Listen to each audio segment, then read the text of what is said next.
Many Syrians continue to flee their country and the fierce fighting of its civil war. Many hold their children. Others bring only the belongings they can carry on their backs. Refugees like Lutia Tala are desperate. God helped me to reach this point. We were crying because of hunger. My grandsons were crying because there was no food. We suffered a lot, and my disabled son has suffered a lot. Now rebels say the government is dropping barrel bombs on heavily populated cities like Aleppo. The indiscriminate bombing is forcing more and more civilians to flee their homes, many ending up in makeshift camps in need of assistance. Adnan Abdul Rahman is one of them.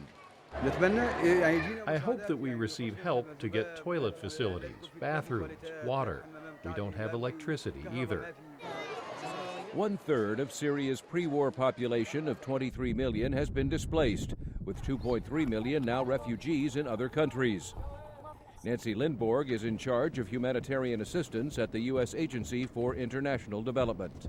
The Syria crisis is probably one of the most complicated and most difficult, and certainly the largest, that we're facing globally.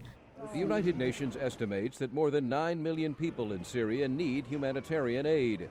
The U.S. is the largest aid donor, but because of intense fighting in and around some key cities, supplies cannot be delivered.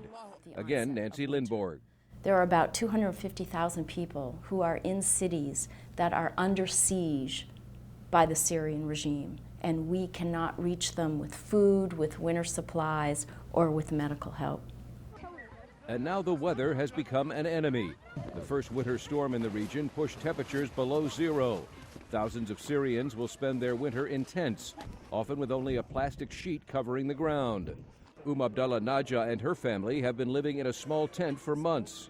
As you can see, 7 people are living in this small tent. It is our kitchen, our bathroom, our showers, our living room. Everything is inside this tent, but the situation is worse outside. And now health officials are concerned about an outbreak of polio in Syria. They say a vaccination campaign is being hampered by the war. Officials say the paralyzing disease underscores the type of humanitarian threats that emerge in conflict zones, and there is fear it could become an epidemic. We're seeing development gains inside Syria be rolled back by 35 years, including the reemergence of these kinds of diseases.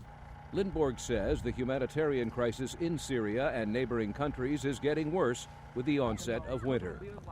Meredith Buel, VOA News, Washington.